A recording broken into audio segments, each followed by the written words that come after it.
people tell me they never know if I'm being serious or not. So let me say up front on this one, I am being very serious when I say that America should consider gun-loving, outspoken rock and roll legend Ted Nugent for its next president.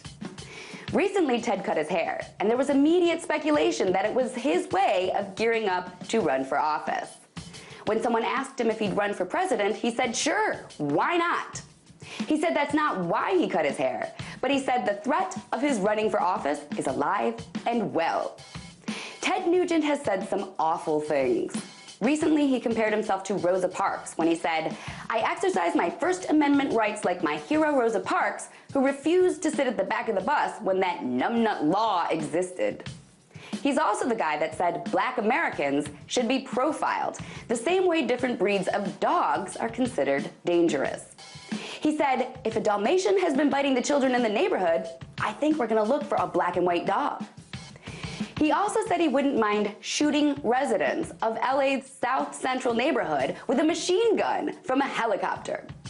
He said that the Supreme Court's ruling on Obamacare is evidence that the South should have won the Civil War.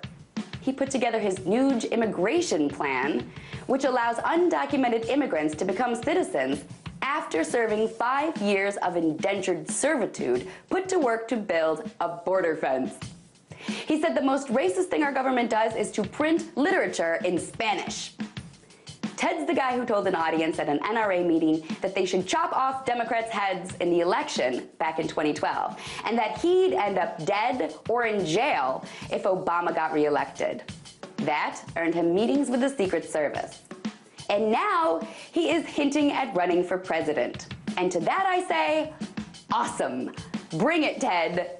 You say some crazy crap, but at least you're saying what you actually believe. At least you're honest. At least I know what I'm getting with you.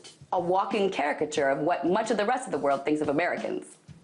At this point, I'll vote for anyone who is just willing to tell the country what he really believes. However rotten, scary, or controversial that might be. And that I'm being very serious about. Tonight, let's talk about that by following me on Twitter @TheResident.